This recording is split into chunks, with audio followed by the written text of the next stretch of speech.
Kita sekarang sudah mulai paham betapa pentingnya memahami geopolitik dan geostrategi suatu negara. Langkah-langkah diplomasi negara manapun harus kita pelajari niatnya dan nation interest mereka. Diplomasi suatu negara tersebut terkadang hanya pengalihan. Sesungguhnya negara agresif selalu ingin mendominasi, ingin menang sendiri, ingin surplus kepentingan dari negara lain. Lemahnya diplomasi luar negeri kita, juga lemahnya ketajaman melihat strategi negara lain bisa membuat blunder kebijakan nasional negara kita. Misalnya, ada pejabat negara yang kagum dengan keberhasilan Cina membangun ekonomi, lalu terpesona ingin menjadi seperti Cina, kemudian mepet ke Tiongkok, lalu mengikuti saran Cina tersebut. Ternyata sebuah negara yang diberi saran oleh mereka adalah saran yang selalu menguntungkan Tiongkok. Gak percaya ya? Misalnya, sebuah negara disarankan membangun infrastruktur jalanan. Katanya hal itu bisa memajukan ekonomi. Ternyata karena produksinya tidak ada, maka infrastruktur tadi isinya barang Tiongkok semua. Bukannya infrastruktur untuk membangun ekonomi negara, tetapi malah menjadi perpanjangan infrastruktur Tiongkok. Bahasa militernya adalah extended quasi territory. Ini adalah bagian dari kolonialisasi 5.0 yang ada dalam buku terbaru Joseph Nye bernama Shah Power. Ini semua dirincikan. Tapi mungkin pejabat banyak yang nggak baca dan banyak lupa karena siraman cuan yang deras ke kantong mereka melalaikan nasionalisme.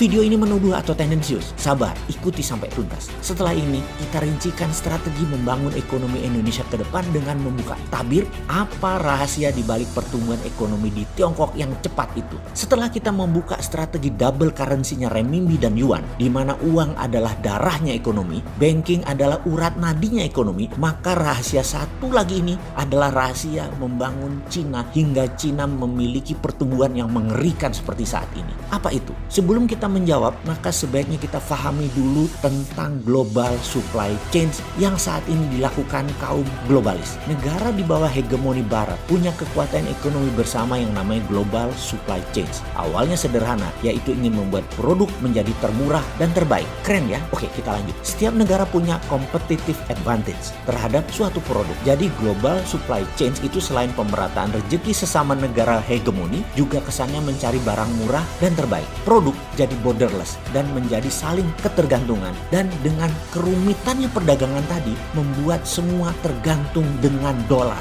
Bagi orang sontoloyo seperti saya ini, inilah cara dolar menciptakan ekosistem agar dolar digunakan. Itu saja tujuannya, sesederhana itu. Misalnya mobil Toyota saja, membangun satu mobil tadi bisa-bisa kaca spionnya dari Rumania, rem, brake-nya itu dari Thailand, kepala pistonnya dari Brazil, karet wiper dari Filipina, tire cord-nya dari Italia. Jadi satu mobil itu bisa dari 40 negara dengan ratusan supplier. Itulah rantai supply produksi dunia. Kemudian global supply chain dipakai sebagai alat penekan penukaran barang lainnya, karena setelah kirim barang tadi daripada kargo kosong, maka mulai diisi dengan barang-barang dari negara satu ke negara yang lain.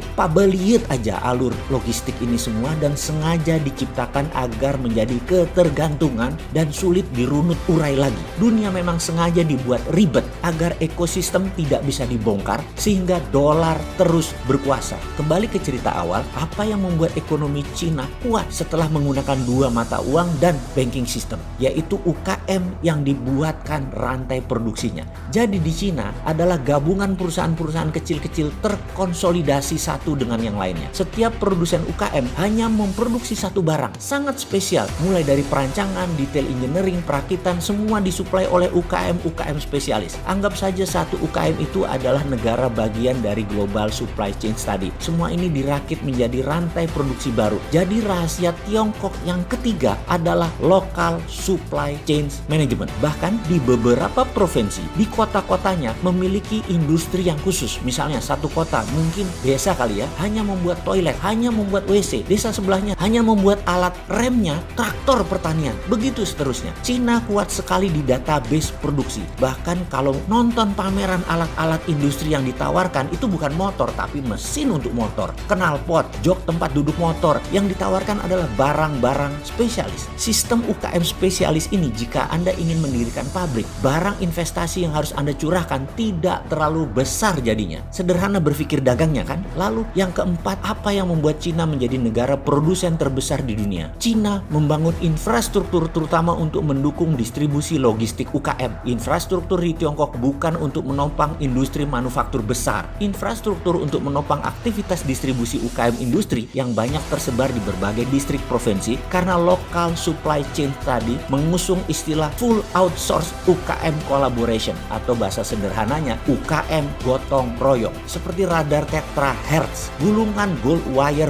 bondingnya atau kawat senar emasnya yang ukurannya setipis rambut yang menjadi komponen krusial utama hanya bisa dilakukan handmade dan manual oleh tangan-tangan terampil dan tekun yang menjadi karakter utama karyawan UKM karena salah gulung atau salah solder sedikit aja pasti gagal. Etos kerja tinggi, tangan terampil karena master di satu bidang dan ketekunan ini tidak dimiliki oleh industri di dunia barat. Kedepan ada baiknya UKM Indonesia memfokuskan menjadi negara produsen berbasis natural resources dan turunannya yang diatur oleh local supply chains-nya karena hal ini merupakan kekuatan ekonomi Indonesia. Jadi jelasnya tiru strateginya bukan ikuti maunya.